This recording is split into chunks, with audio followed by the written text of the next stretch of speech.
भारत विजयी है, भारत विजयी रहेगा। उत्तर प्रदेश के मुख्यमंत्री योगी आदित्यनाथ का यह बयान सामने आया है, सुनिए। इस संकल्प के साथ महाराणा प्रताप ने समाज को जोड़ करके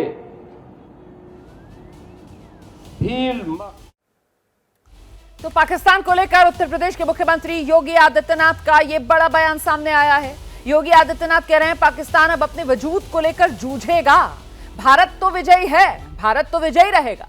पाकिस्तान दुनिया के सामने अब करा रहा है और पाकिस्तान अब अपने वजूद को लेकर जूझेगा। योगी आदित्यनाथ की तरफ से जब यह कहा जाता है तो फिर इसके मायने बड़े हो जाते हैं, क्योंकि पाकिस्तान का वजूद और पाकिस्तान अगर अपने वजूद को लेकर जूझेगा तो फिर बड़ा सवाल यह कि आखिरकार क्या होने जा रहा है पाकिस्तान के वजूद के साथ।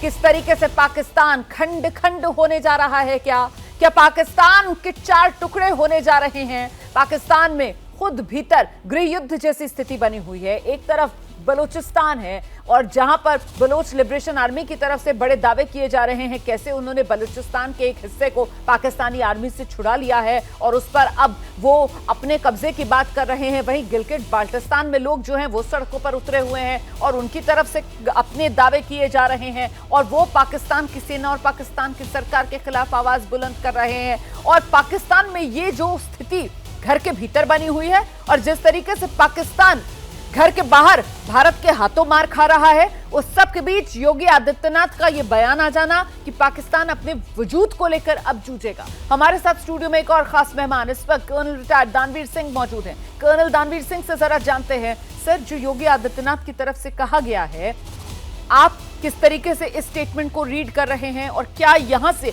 एक बड़ा संदेश, एक बड़ा संकेत हम ले सकते हैं क्या होने जा रहा है पाकिस्तान के साथ? पाकिस्तान एक बड़ी समस्या में फंस गया है, एक ऐसी सिचुएशन में फंस गया है कि उसको समझ नहीं आ रहा है कि अब इसको कैसे टैकल किया जाए, फेस सेविंग कैसे की जाए। अमेरिका का बयान देखिए, जिस तरीके से अमेरिका ने बयान देके अपने आप को डिस्टेंस कर दिया और एक तरीके से बेसिकली भारत को एक फ्री रन दे दिया है।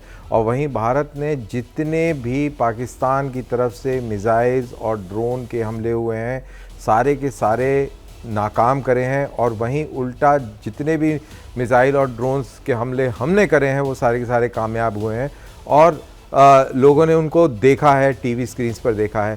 तो ये एक सिचुएशन पाकिस्तान के लिए बड़ी गंभीर खड़ी हो गई है। पाकिस्तान के अंदर लोग फ़ौज को गाली दे रहे हैं, फ़ौज के ऊपर सवाल खड़ा हो गया है। आम लोगों के अंदर कॉन्फिडेंस अबाउट द आर्मी कम हो गया और कल रात लाहौर के अंदर बहुत बड़ी रैली निकली इमरान खान के समर्थन में, जहां पर फ़ौज को बड़ा बुरा भला कहा गया। और वहीं बलूचिस्तान की बात करें तो कोयटा के पास एक मिलिट्री पोस्ट के ऊपर हमला करके कब्ज़ा किया और 24 घंटे पहले वहां पर एक फ़ौजी गाड़ी को तबाह करके आईडी से 14 लोगों को जहाँ भाग किया गया। तो सिचुएशन वहाँ पर काफ़ी गंभीर है और पाकिस्तान के साथ कौन खड़ा है ये भी देखना बहुत इंटरेस्टिंग है। पाकिस्तान के साथ अलकायदा खड़ा हो गया है, पाकिस्तान के साथ तहरीक तालिबान पाकिस्तान ने भी इस मामले में पाकिस्तान का समर्थन दिया है। तो ये सिचुएशन है पाकिस्तान की। और वो गुरवंत पन्नू भी तो पन्नू भी उधर खड़े हुए हैं, तो वो है और बाकी तो हम लोग लड़ ही रहे हैं। बिल्कुल। आशीष, सबका नतीजा क्या है? इतने सारे बड़े बड़े ताकतवर लोग पाकिस्तान के साथ आगे खड़े हो गए हैं सर, और पाकिस्तान कटोरा लेकर के भीख मांग रहा है कि हमें और जो अधिकारी ये ताकतवर लोग का, ये तो सब आतंकवादी संगठन। मैं तो कटाक्ष कर रहा हूँ, मैं मजाक बना रहा हूँ। सही। ताकतवर लोग आके खड़े हो गए हैं कि दुनिया के सामने ट्विटर पे पोस्ट करके टैग करके वर्ल्ड बैंक को दया की भीख मांग रहा है कि हमें पैसे दे दो, इस जंग के दौरान हमें पैसे दे दो, हमारे स्टॉक्स गिरते जा रहे हैं, हमारा जो भी कोष है वो खत्म होता जा रहा है, और फिर साथ में कह रहे हैं कि किसी तरह डीएस्केलेट करा दो।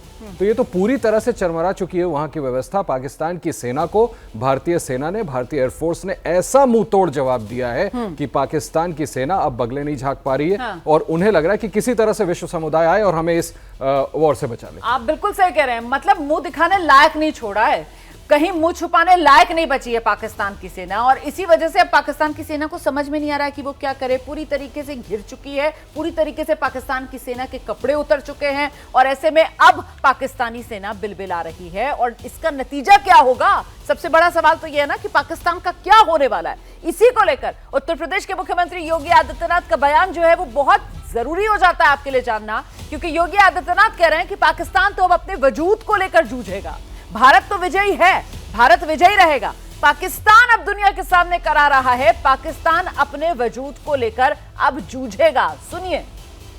प्रधानमंत्री मोदी जी का जो संकल्प था, हमारे बहादुर जवानों ने, तीनों सेनाओं ने पाकिस्तान को उसका करारा जवाब देकर के आज आप देख रहे होंगे किस रूप में अलग थलग पड़ा पाकिस्तान आज दुनिया के सामने कराहता हुआ नजर आ रहा है। तो ये वो बयान है योगी आदित्यनाथ का जो बेहद महत्वपूर्ण हो जाता है, और इसी को लेकर मुझे लगता है जरा सा नीरज राजपूत का भी रुख करेंगे। नीरज, जिस तरीके से इंटरनली पाकिस्तान घिरा हुआ है, और अब दुनिया में तो देखिए कोई मुल्क है नहीं जो पाकिस्तान का साथ दे, या फिर कोई मुल्क ऐसा है नहीं जो पाकिस्तान के साथ अगर हो भी तो भारत का सामना कर सके। ऐसे में सवाल ये कि अब पाकिस्तान का होने क्या जा रहा है? पाकिस्तान का खंड खंड होना तय? बिल्कुल रोमाना, आपने बिल्कुल ठीक कहा। ये एक फेल्ड स्टेट है, नाकाम देश है, असफल देश है। और जो हम लोग देख रहे हैं, जो पाकिस्तान की सरकार क्या कह रही है और पाकिस्तानी सेना हम जो देख रहे हैं, दरअसल रोमाना वहाँ की जो आर्मी है वो इंडिपेंडेंटली काम करती है, वो सरकार के अंतर्गत काम नहीं करती है। और बहुत हद तक संभव है कि जो ये अटैक्स हुए, जो ड्रोन अटैक हुए कल बीती शाम जो हुए, ये उनकी आर्मी ने खुद में खुद कर दिया हो और अपनी सरकार को बताया ही नहीं हो। इसीलिए उनकी सरकार जो है, उनका जो विदेश मंत्रालय है, उनका जो इकोनॉमिक अफेयर्स डिवीजन है, वो अलग बयान दे रहा है। वो ये कह रहा है कि हमने कोई अटैक किया ही नहीं।